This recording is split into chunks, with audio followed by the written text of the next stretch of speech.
Sidwell escapes, and Port Charles has not seen the last of him. Oh, darlings, just when you thought Port Charles could finally exhale, just when it seemed like the worst of the danger had passed and the villains were safely where they belonged, here comes news that is going to make every single one of us sit up straight and pay very close attention. Because Sidwell is not done. Not even close. And the exit this man is apparently planning is not the kind that involves handcuffs and a courtroom and justice being properly served. It is the kind that involves a disappearing act so complete that Port Charles may believe he is gone forever, while he is actually somewhere out there, biding his time, waiting for exactly the right moment to resurface. Let us walk through how this is likely to unfold, because the pieces are already falling into place in a way that tells a very specific story. When Jordan visited Sidwell at the police station, he brought up money. He needed access to funds. He was specific about it. And at the time, it read like a man desperately trying to negotiate from a weakened position. But what if it was something else entirely? What if that conversation was not desperation, but preparation? Sidwell is a man who has spent his entire career thinking several moves ahead of everyone around him. He has holdings all over the world. He has operated under aliases before. He has resources and connections that do not simply disappear because he is sitting in a jail cell. And the most important thing to understand about Sidwell is that he has been in tight spots before, and he has always found a way out. His trial, when it comes, is going to be enormous. The list of charges against him is staggering, from attempted murder to holding people hostage to the crimes that stretch back through everything he set in motion in Port Charles over the past year. Britt may even find herself in that courtroom, testifying about things she witnessed firsthand in exchange for resolution of her own legal situation. The full scope of what Sidwell has done is going to be laid out in that trial for everyone to see. But here's the thing about a man like Sidwell: he is not going to sit in a courtroom and let that happen to him.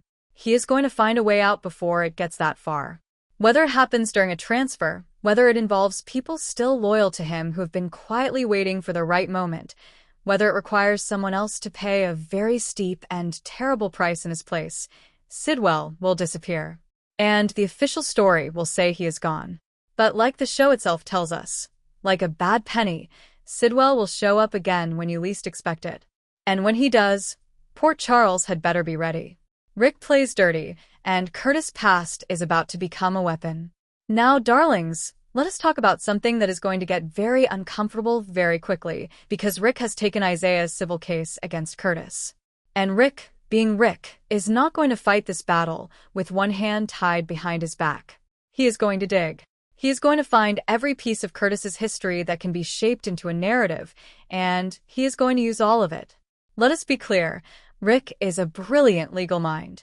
He is also someone who has never been particularly squeamish about where he looks for ammunition when he needs it. And Curtis, as it turns out, has a history that gives Rick quite a lot to work with. The cocaine addiction is not a secret in Port Charles. It is a matter of public record. Curtis fought that battle hard, and he has been clean for years, and the work he did to get there and stay there is genuinely admirable. But admirable and legally convenient are two different things.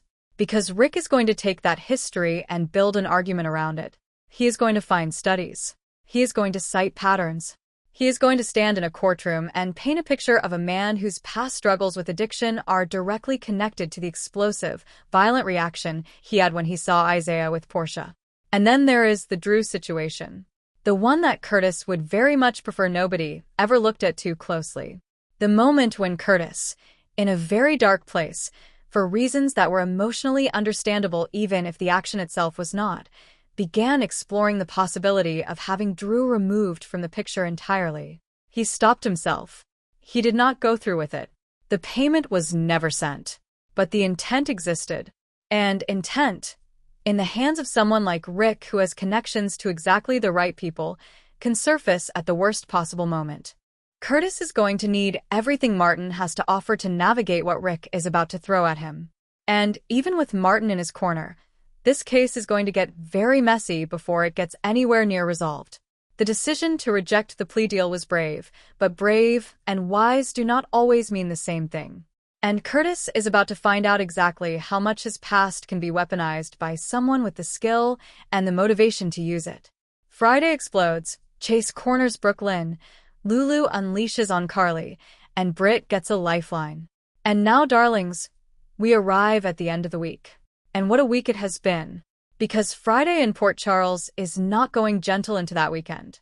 It is going out like a firecracker in a fireworks factory, loud, spectacular, and setting off everything around it simultaneously. Let us start with Chase and Brooklyn, because this is the conversation we have all been building toward since the moment Chase started pulling threads. His detective instincts turned toward home. His conversation with Lucy revealed things that pointed directly at his own wife. And now he is standing in front of Brooklyn, asking the question that could detonate their entire marriage. Did she frame Willow for Jordan's accident? Brooklyn is not going to crumble immediately. She is going to fight, she is going to spin, she is going to try to give Chase enough of the truth to satisfy him without giving him all of it. She may admit to the Lucy arrangement, buying her cooperation, making a deal for deception shares. She may let Chase believe that is the full scope of what she did. But the biggest secret, the one that would truly end everything, stays buried for now. Brooklyn herself fled that crash scene. She is the driver who left Jordan injured and drove away. And that truth is not coming out today. Today, Chase gets a partial confession wrapped in justification, while the real bombshell waits for the moment it will cause maximum damage. What Chase does with what he learns, whether partial truth is enough to break something irreparably between them, or whether love finds a way to hold, is going to define the next chapter of this marriage entirely. Across town, Lulu is at Carly's door. And she is not here for a quiet conversation. She is here with everything she has been carrying since she watched Carly kiss Valentine outside that hospital.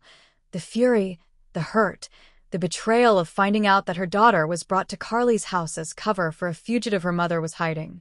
She unloads all of it, both barrels. No holding back. Carly takes it. She is honest. She tells Lulu how it started. Revenge against the person who recruited Jocelyn into the WSB without anyone's knowledge. She tells her how it evolved into something she never planned for and did not fully understand until it was already real. She stands by it even while Lulu is furious.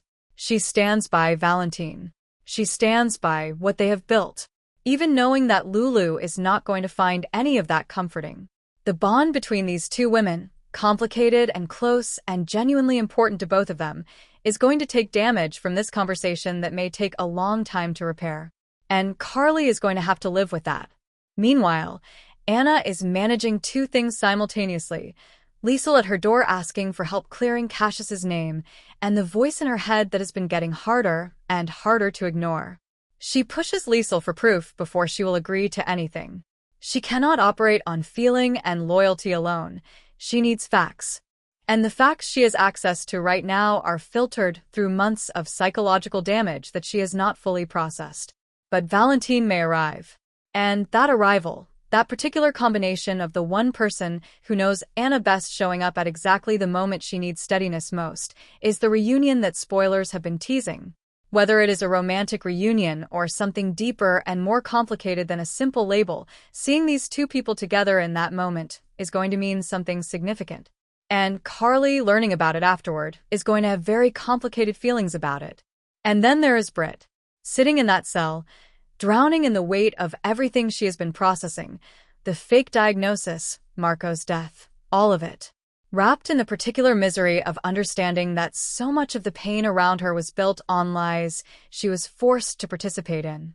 And then news arrives. Jason has been cleared. Jason is coming home.